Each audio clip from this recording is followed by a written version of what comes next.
And the humanitarian crisis in Gaza is extremely concerning. Gaza is under complete siege. There is zero inflow of food, water, fuel and electricity. Now, the strip has plunged into darkness for the third night. Let's look at the region a little more closely now. Gaza is a small strip of land with just 365 square kilometer areas. 2.3 million Palestinians are cramped in here and have been living under a blockade since 2007. Now, this clearly means that Israel has been controlling who and what enters the region. Before, they were restricted, and today they are blocked entirely.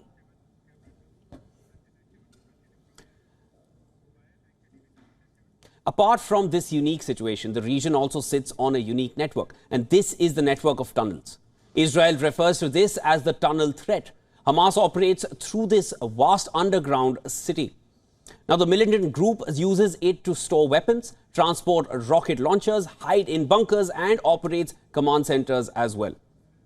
Reports suggest that the access points to these tunnels are hidden between schools, mosques, hospitals, and other civilian buildings. A Washington Post report says Hamas built more than 1,300 tunnels since 2007.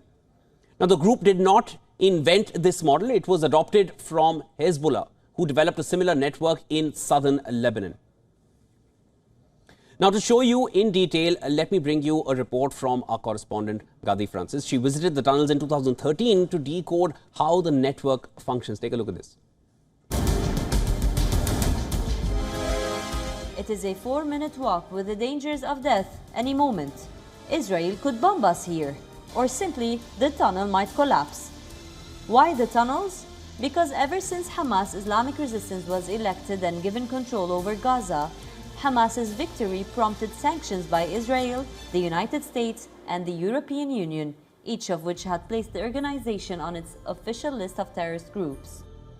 A series of sanctions that included power cuts, heavily restricted imports and border closures. These tunnels to Egypt remain the source of food, fuel, medicine, electronics, weapons and obviously people. Let's now come to the big question now.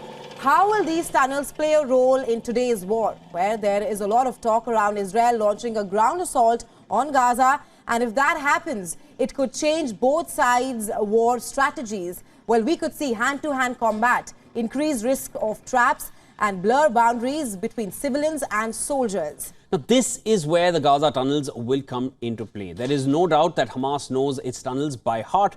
Israel will need extensive intelligence to fight in such terrain. But there is no doubt that if it comes to that, Hamas will have the upper hand.